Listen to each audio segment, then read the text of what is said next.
손을 붙잡아 주시는 하나님의 의로우신 강한 오른팔이 여러분들의 삶에 항상 있기를 주님의 이름으로 축원합니다.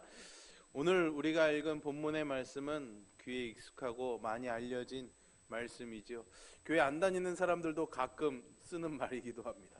구하라 그러면 주실 것이고, 찾으라 그러면 찾을 것이고, 문을 두드리라 그러면 너희에게 열릴 것이다 라는 말씀이죠. 이 본문이 사실은 우리로 하여금 열심히 기도하게 했고 또 끊임없이 기도하게 했습니다.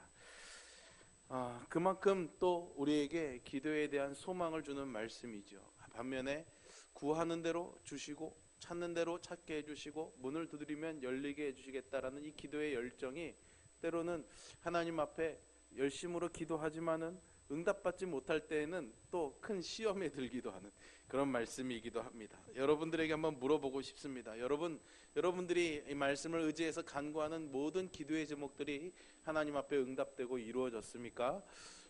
아멘. 그렇습니다. 모든 분들이 그렇게 대답하셨으리라 기대합니다. 그런데 또 잘 생각해 보면은 사실은 기도한 것이 10개면 10개 다 응답되었다 말하기에는 우리 마음에 약간 또 불편함들이 있기 마련입니다. 솔직히 말하면 다 응답되지 않을 때도 있죠. 그죠?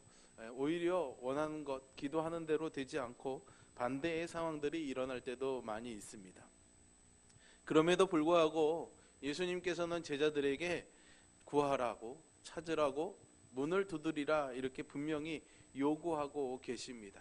분명히 그 말씀대로 기도함에도 불구하고, 그래서 그렇게 받을 줄 알고 그렇게 찾을 줄 알고 문이 열릴 줄 알고 기도했지만 또 그렇게 되지 않는 이 상황 가운데서 우리는 이 본문을 또 어떻게 이해해야 될까요?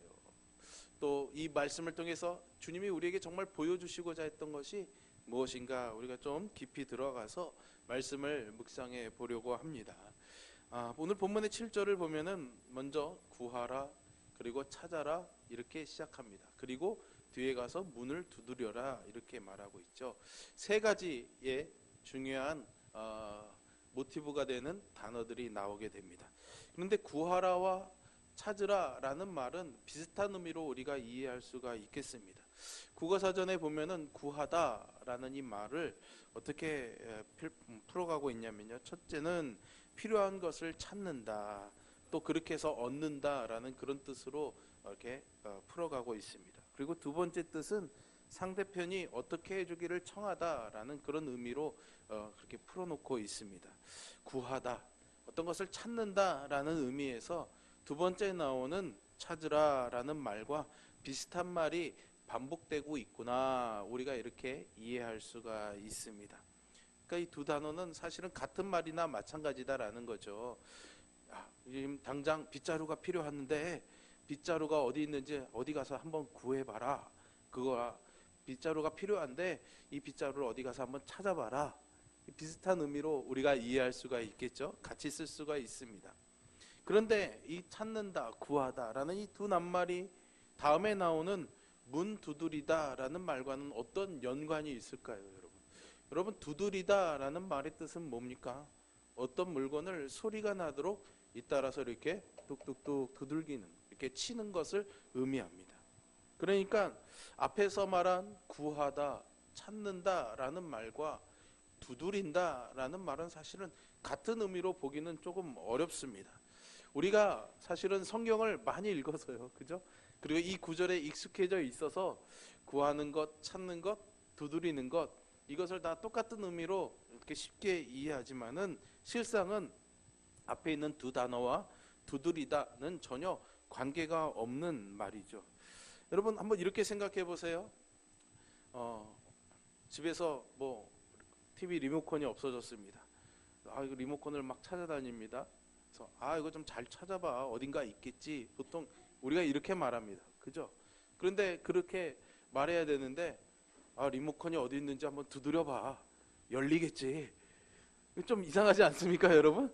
예, 뭔가 좀 어감이 맞지가 않습니다. 그러니까 구하다와 찾는다, 그리고 문을 두드린다라는 것은 어떤 연관성이 없다라고 생각해 볼 수가 있겠죠. 그런데 예수님께서는 굳이 이 세 가지를 조합해서 기도에 대해서 설명해 주고 있습니다. 우리의 언어 습관과는 다르게 뜻이 다른 단어들을 이렇게 조합해서 무언가를 말씀하시고자 하는 거죠.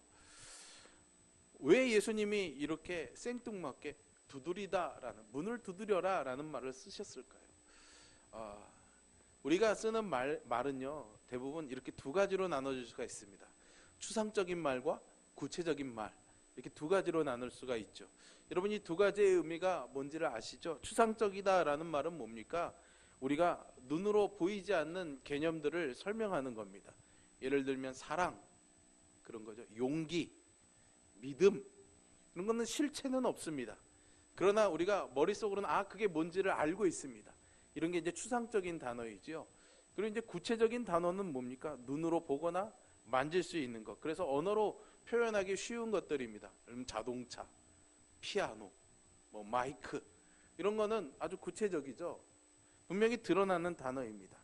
이렇게 추상적인 말과 구체적인 말, 이거를 두 가지로 나눠 놓고 7절을 다시 한번 보면은 구하다라는 이 말은 어느 쪽에 가까울까요, 여러분?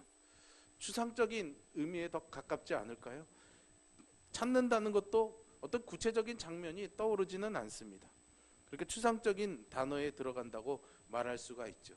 사실은 우리 신앙에 관계된 모든 단어들이 대부분 이 추상적인 말들에 많이 관련되어 있습니다. 설교를 하면서, 말씀을 준비하면서 눈에 보이지 않는 것, 어떤 개념적인 것들을 여러분들에게 쉽게 보이는 것처럼 설명해 드리기 위해서 준비를 하다 보면 많이 애를 먹습니다. 사랑하라. 그럼 이걸 어떻게 사랑하나, 이 말을 구체적으로 잘 설명해 줄 수 있을까 고민을 하지만 사실은 쉽지는 않습니다. 그래서 열심히 준비해서 그렇게 하지만 이렇게 설명을 드릴 때 지금 여러분들이 표정을 짓고 계시는 것처럼 목사님이 무슨 말을 하시는지 긴가민가 하는 표정을 지으면 오늘도 잘 설명을 못 해드리는가 보구나, 이런 생각이 들 때도 있습니다. 많이 애를 먹습니다. 근데 그렇게 애를 먹는 데 비해서 예수님은 반대로 그런 면에서는 참으로 탁월하신 분이십니다. 왜냐하면 세상을 창조하신 분이시니까요. 그리고 세상에 그 어떤 것보다 지혜로운 분이시니까는 보이지 않는 하나님의 나라, 보이지 않는 우리 신앙의 것들을 쉽게 설명해 주십니다. 오늘 7절이 아주 대표적인 예다라고 말할 수 있죠. 예수님께서 구해라, 찾아라, 이렇게 연거퍼서 같은 의미의 말씀을 하고 있습니다. 그런데 이 말씀을 듣고 있는 사람들의 얼굴을 보니까는 사람들의 표정이 도대체 구하라는데 누구한테 뭘 구하라는 건지, 찾으라는데 뭘 찾으라는 건지 긴가민가 하는 표정들이 보이죠. 그러니까 어떻게 하면 이 사람들이 잘 이해될 수 있도록 설명해 줄까? 그래, 여러분, 우리가 다른 사람 집에 가서 문을 두드려 열어달라고 할 때 어떻게 합니까? 문을 두드리지 않습니까? 이게 구하는 것과 찾는 것과 비슷한 겁니다. 이렇게 설명해 주려고 이 구하다, 찾는다 라는 단어 뒤에 문을 두드린다 라는 말로 설명해 주고 있습니다. 즉 예수님께서는 이 7절의 말씀에서 우리에게 하늘의 일을 이 땅에 보이는 것으로 구체적으로 쉽게 설명해 주는 거죠. 구하고 찾는 것은 문을 열어달라고 두드리는 것과 같은 거다, 그렇게 설명해 주고 있습니다. 그래서 당시에 예수님의 말씀을 듣고 있던 사람들이 훨씬 더 이해가 쉬웠을 것입니다. 구하라고 하신 말씀, 찾으라고 하신 이 말씀이 문을 두드리는 것, 그것이 찾는 것이고 구하는 것이구나 라고 충분히 이해할 수 있었을 것입니다. 그런데 여러분, 한번 이렇게 생각해 보십시오. 문을 두드리는 것이 구하고 찾는 것인데 우리가 문 앞에 서서 문을 두드리면 언제나 문이 쉽게 잘 열립니까? 그럴 때도 있고 그렇지 않을 때도 있습니다. 그죠? 제가 대학을 졸업하고 선교단체에 가서 이제 이렇게 일을 할 때 거기서는 이제 생활비를 주지 않으니까 이제 따로 생활비를 얻기 위해서 아르바이트 비슷한 걸 했습니다. 그게 뭐였냐면 방문 판매였습니다. 아직도 기억에 생생합니다. 안면도에서 나는 소나무의 솔잎에서 액기스를 축출해서 그 음료를 파는 거였습니다. 그게 집집마다 찾아다녀야 되는 일이었어요. 여러분, 그런 일이 쉽지 않다는 걸 아시죠? 문을 두드리면 아무나 쉽게 문을 열어주지 않습니다. 그리고 어쩌다 누가 문을 열어주면 절대 그 문을 닫지 못하도록 얼른 발을 밀어 넣어서 문을 닫지 못하게끔, 그리고 안 들으려고 그러면 물이나 한 잔 달라고 그래서 어떻게든 들어가서 앉으라고 그렇게 배웠던 기억이 있습니다. 문을 여는 게 쉽지 않습니다. 문을 여는 게 쉽지 않다는 걸 말하다 보니까 그런 기억도 생각나네요. 얼마 전에 텔레비전에 보니까는 외국인들이 한국에 와서 여행하는 프로그램을 그걸 보여주는 프로그램이 있습니다. 어서 와 한국은 처음이지? 예, 뭐 그런 프로그램입니다.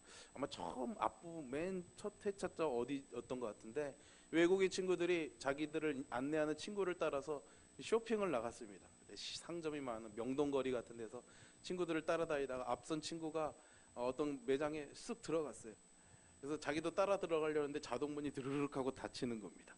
이게 자동문이니까 이렇게 앞에 서 있으면은 센서가 이렇게 읽고 열릴 줄 알고 그 앞에서 와 이러고 있는데 문이 안 열리는 거예요. 아무리 찾아봐도 문을 열 법을 알 수가 없는 겁니다. 나중에 알고 보니까 그 앞에 있는 누르세요 버튼을 꼭 눌러야 되는 거죠. 외국인의 눈에는 이게 굉장히 생소하고 낯선 거였던 겁니다. 이런 자동문도 있구나 싶었던 거죠. 네, 그렇습니다. 문을 열려면 어떻게 돼요? 누르세요 버튼을 눌러야지 되는 거죠. 문이 사실은 두드린다고 항상 열리는 것은 결코 아닌데 그러면 어떤 경우에 문이 열릴까요, 여러분? 문이 열리는 데는 두 가지 조건이 있어야 된다고 저는 생각합니다.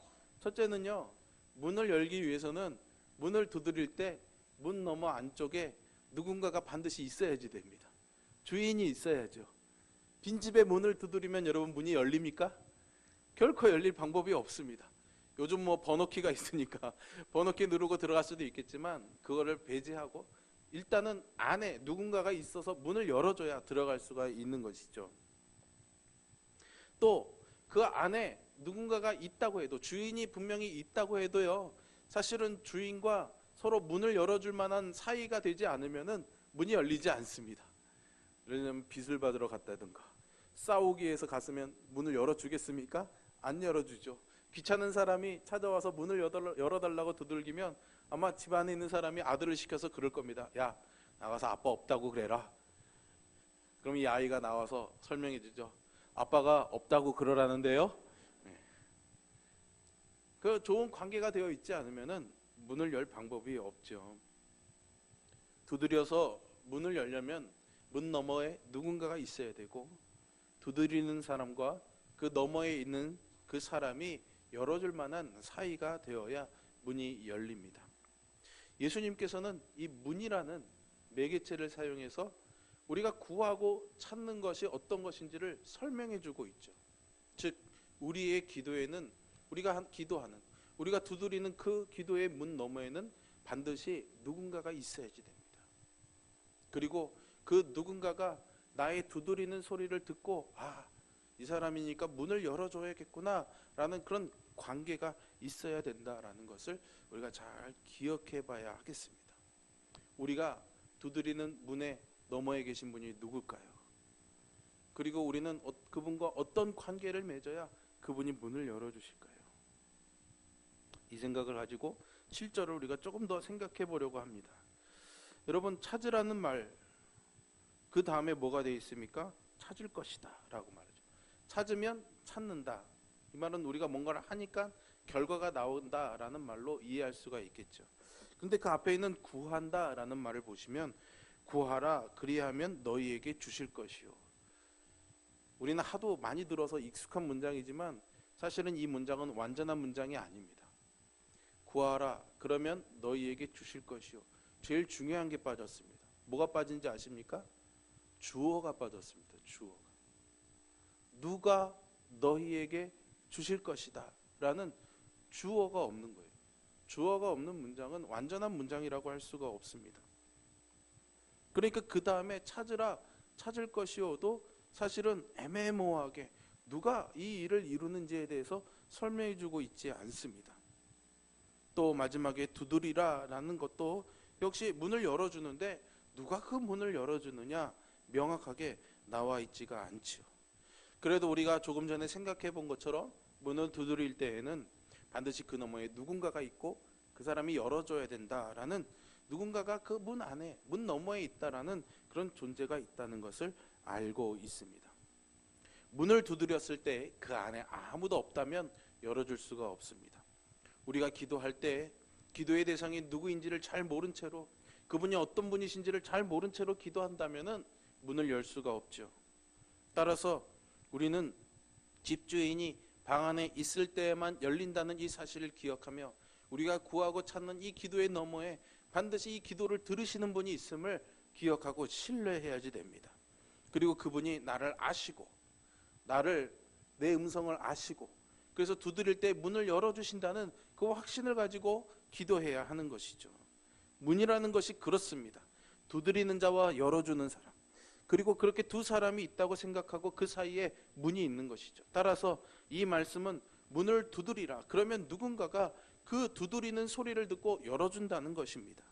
그것을 성경은 말하고 있는데 오늘 본문은 그분이 누구인지를 드러내고 있지 않습니다. 그런데요, 사실은 우리가 표준 세번역을 보면은 그분이 어떤 분이신지를 분명히 드러내 보여주고 있습니다. 여러분들이 표준 세번역을 안 갖고 계시잖아요, 그죠? 제가 표준 세번역에 있는 말씀을, 7절의 말씀을 그대로 읽어드리겠습니다. 구하여라, 그리하면 하나님께서 너희에게 주실 것이다. 찾으라, 그리하면 너희가 찾을 것이다. 문을 두드려라, 그리하면 하나님께서 너희에게 열어주실 것이다. 아멘. 뭔가 다른 게 있죠? 뭐가 다릅니까? 하나님께서라는 단어가 들어가 있습니다. 우리가 구하면 거기에 응답하시는 분이 누구시라고요? 하나님이시다. 문을 열어주시는 분도 누구시라고요? 하나님이시다라는 거죠. 우리는 이제 그 문 너머에 누가 있다는 것을 알았고 그분이 하나님이시라는 것을 알았습니다. 그러니까 예수님께서 오늘 7절의 말씀에서 구해라, 줄게, 찾으라, 찾을게, 이런 약속도 하시지만 사실 이 말씀 가운데서 정말 하고 싶으셨던 말씀은 우리가 구하는 것, 우리가 찾는 것, 우리가 두드리는 것, 그것에 응답하실 분이 바로 하나님이시다라는 것을, 그래서 사실은 문 너머에 계신 하나님을 우리에게 소개해주고 있습니다. 그래서 우리에게 익숙한 그 문을 보여주시면서 그 문을 열어주는 누군가가 있듯이 바로 하나님이 우리의 기도를 듣고 계신다, 우리의 기도의 너머에 계신다라는 것을 확인해주고 있는 것이죠. 여기서 우리가 깨달을 수 있는 중요한 사실이 하나 있습니다. 바로 구하는 사람은 나이지만 응답하는 것은 하나님이시다라는 거죠. 여러분, 우리가 이 사실을 잊지 말아야 하겠습니다. 때로는 우리가 기도하면서 우리가 그 기도에 대한 어떤 결과들을 우리가 만들어내서 하나님이 응답하신다라는 것을 확인하고 싶어하는 마음이 많이 있습니다. 여러분, 이것은 교만입니다. 사실은 우리가 기도할 때 그것을 들으시고 응답하시는 분은 하나님이시란 사실을 잊지 말아야 됩니다. 그래서 기도할 때 꼭 필요한 것이 신뢰입니다. 신뢰. 지금 내 눈앞에는 문에 가리워서 보이진 않지만 문을 두드릴 때 그 너머에는 그 문을 열어주고자 하는 하나님이 계시다라는 사실을 우리가 잊지 말아야 합니다. 그래서 예수님이 구하고 찾고 두드리라 이렇게 말씀하시죠. 사실은요, 하나님이 우리에게 무엇을 하라고, 예수님이 구해라, 찾아라 이렇게 말씀하실 때에는요, 하나님이 좋기 위하여 우리에게 무엇을 요구하시는 것이 아닙니다. 오히려 우리에게 유익이 되는 것을 생각하시면서 우리에게 말씀하실 때에는 우리를 유익하게 하는 하나님의 계획, 그리고 하나님의 그런 뜻, 의지가 있음을, 그런 것들을 포함하고 계시다라는 거죠. 그러니까 우리에게 뭔가를 해라라고 말씀하실 때는 그 뒤에는 사실은 하나님께서 그렇게 하시겠다라는 의지가 담겨져 있습니다. 그러니까 구해라라는 것은 하나님이 내가 너에게 이걸 주려고 준비하고 있어, 그러니까 이걸 찾아줘, 이걸 좀 구해라 이렇게 말씀하고 있는 겁니다. 문을 두드릴 때는 이미 하나님이 문고리를 붙잡고 계시는 거예요. 그래, 두드리기만 해, 내가 열어줄게. 서로 사랑해라 라고 말씀하실 때는 내가 너로 사랑하는 사람이 되게 해줄게 라는 그런 하나님의 뜻과 계획, 약속이 포함되어 있는 것이죠. 그러니까 하나님께서 우리에게 구하라고 말씀하시는 그 이면에는 우리가 구하면 주시겠다는 하나님의 뜻이 포함되어 있습니다. 이렇게 하나님은 우리에게 어떤 일을 하라고 말씀하시면 또한 그것을 우리를 위하여 이루시겠다라는 약속을 하는 분이신 줄 믿으시기를 바랍니다. 그러기에 하나님께서 말씀하시는, 하나님께서 우리에게 요구하시는 모든 것들은 왠지 우리가 하기 어려운 하나님의 그런 하나님을 위한 요구가 아니라 사실은 우리를 위한 요구입니다. 천지를 지으신 하나님께서 손수 우리를 향해서 말씀하시면서 우리를 위한 그 말씀을 주시니 이게 얼마나 감사하고 고마운 일입니까? 그러니까 우리는 오늘 이 시간 내게 들려지는 이 말씀의 한마디 한마디를 정말 소중하게 여기고 또 그 말씀대로 순종하며 살아야 될 줄로 믿습니다. 사랑하는 여러분, 내가 간절히 기도하고 또 뭐 금식하거나 철야기도 하고 그렇게 하나님께 매달릴 때 분명히 구하면 주시겠다고, 찾으면 찾게 하겠다고, 문을 두드리면 열어주겠다고 약속하셨는데 아까 처음에 질문 때처럼 결과가 우리의 그런 바람과 기대, 기도대로 나오지 아니하고 반대가 되어 나올 때도 있습니다. 그러면 정말 화가 나고 이해가 되지 않고 속이 상합니다. 왜 그럴까요, 여러분? 하나님은 이미 우리가 문을 두드릴 때 문고리를 잡고 열어줄 준비를 하고 계시는데 왜 그럴까요? 그 대답이 9절부터 11절에 나와 있습니다. 같이 한번 우리 다시 한번 읽어볼까요? 9절부터 11절입니다. 너희 중에 누가 아들이 떡을 달라 하는데 돌을 주며 생선을 달라 하는데 뱀을 줄 사람이 있겠느냐? 너희가 악한 자라도 좋은 것으로 자식에게 줄 줄 알거든 하물며 하늘에 계신 너희 아버지께서 구하는 자에게 좋은 것으로 주시지 않겠느냐? 아멘. 하나님이 우리에게 어떻게 주신다고요? 구하는 자에게 어떤 것을 주신다고요? 좋은 것으로. 좋은 것으로 주신다는 겁니다. 근데 이 좋은 것의 기준은 우리의 기준이 아니라 아버지의 기준입니다. 자식이 떡을 달라 하는데 돌을 줄 사람이 있겠느냐는 거죠. 이 기준은 아버지에게 있는 것입니다. 자식이 생선을 달라 하는데 뱀을 줄 아버지가 있겠느냐라는 거죠. 이 기준은 아버지에게 있습니다. 이거를 뒤집어서 생각해 보면 이렇게도 생각할 수 있습니다, 여러분. 자식이 뱀을 달라고 하는데 뱀을 줄 아버지가 있겠느냐는 거죠. 뱀을 달라고 할 때 그 뱀을 주겠습니까, 여러분?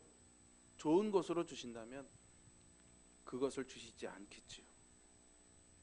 그게 하나님의 응답인 줄 믿으시기를 바랍니다. 우리가 악한 자라도 좋은 것으로 자식에게 줄 줄 아는데 하물며 하늘에 계신 너희 아버지께서 구하는 자에게 좋은 것으로 주시지 않겠느냐? 이것이 오늘 우리에게 주시는 하나님의 마음입니다. 지금의 결과가 내가 생각한 것이 아니더라도, 내가 원하는 대로 안 되었더라도 그 속에 담긴 하나님 아버지의 마음을 우리가 읽어야 됩니다. 그래서 구하면서 그 하나님을 더 깊이 신뢰해야 되는 거죠. 그 하나님 아버지의 마음을 더 깊이 이해해야 하는 것입니다. 하나님을 알아갈수록 우리가 이해하고 신뢰하는 그 깊이가 더 깊어질 수가 있습니다. 여러분들이 자녀들을 다 키워봤으니까 아시잖아요. 그죠? 어린아이들은 부모의 마음을 잘 모릅니다. 그래서 부모가 안 된다고 생각하는 것도 계속해서 해달라고 요구하지요. 그러나 성숙하고 성장한 자녀들은 부모의 마음을 압니다. 부모가 요구하지 않아도 자기가 스스로 뭘 해야 될지를 알아서 좋은 것과 나쁜 것을 분별할 줄 아는 거죠. 우리가 하나님 말씀 안에서 성장해야 되는 이유가 여기에 있습니다. 때로는 우리가 분별하지 못해서 잘못 구할 때 거절하시는 것도 하나님의 응답인 줄 믿으시기를 바랍니다. 그러니까 사실은 우리 사람 마음에는 참 이상한 게 있습니다. 뭔가를 제가 여러분들에게 물어봐도요, 대답을 잘 안 하시잖아요. 왜 그렇습니까? 정답만을 말하고 싶거든요. 근데 이게 정답인지 아닌지 잘 모르면은 정답이 아닐지 모르는 걱정에 입을 벌리지를 못합니다. 내가 말하는 거는 뭐든지 정답이어야 된다라고 생각하죠. 근데 이게 기도해도 그대로 적용이 됩니다, 여러분. 하나님께 기도해야 되는데 오늘 이 말씀을 이렇게 이해해 보면은 정말 하나님이 들으실 기도를 해야 되는 거예요. 그죠? 아버지의 마음을 알고 하나님의 뜻을 따라서 먼저 무엇을 하든지 간에 먼저 그의 나라와 그의 의를 구하는 기도를 해야 되는데, 여러분 우리가 기도의 제목으로 삼는 모든 것들이 다 그렇지 않을 때가 있잖아요. 정말 당장 급해서 기도해야 될 것들이 있잖아요. 근데 그렇게 기도하려고 이 기도 제목을 붙잡다 보면은 이것이 정말 맞는 건가 틀리는 건가 고민과 갈등을 할 때가 참 많이 있습니다. 여러분, 하나님은 분명히 응답하십니다. 여러분들의 기도가 혹시 이기적인 내 욕심 때문에 하는 기도가 아닐까 걱정하지 마시기를 바랍니다. 여러분들이 아무리 거룩하게 기도한다고 해도 사실은 그 안에는 이미 우리 마음에 이기심과 죄의 본성이 묻어져 있습니다. 이게 우리의 능력으로는 걸러낼 수가 없습니다. 우리의 이런 죄악과 이기심을 걸러낼 수 있는 분은 오직 예수 그리스도이십니다. 그분의 보혈이 필요한 이유가 여기에 있는 거예요. 오늘 이 말씀을 하고 있는 분이 누구입니까? 예수 그리스도이십니다. 산에 올라가서 사람들에게 이 말씀을 하고 있어요. 너희는 구해라. 너희는 찾아라. 너희는 문을 두드려라. 우리 아버지께서는 너희에게 좋은 것으로 주시는 아버지이시다. 너희의 기도가 하나님께 올라갈 수 있도록 좋은 곳으로 너희에게 내려올 수 있도록 내가 도와주겠다. 내가 그 일을 이루겠다. 예수님이 약속하고 계시는 겁니다. 그래서 우리가 기도할 때 마지막에 어떻게 기도합니까? 예수님의 이름으로 기도합니다. 아멘. 예수님이 우리의 중보자가 되어주시는 거죠. 그러니까 때로는 우리의 이기심과 욕심이 묻어있는 기도가 되더라도 주님이 그것을 중보하시면서 걸러주시는 겁니다. 우리에게 좋은 것으로 오시도록 하나님께 말씀하고 우리를 위해서 기도하며 우리의 중보자가 되어주시는 거죠. 여러분, 우리가 이것을 신뢰하며 하나님 앞에 나가야 될 줄로 믿습니다. 문 뒤에 계시는 하나님, 그 하나님은 우리가 구하고 찾을 때 이미 그 문을 열어주시기로 작정하고 문고리를 붙잡고 계십니다. 그것을 신뢰하며 문을 두드리는 기도의 용기가 오늘 우리에게 필요합니다.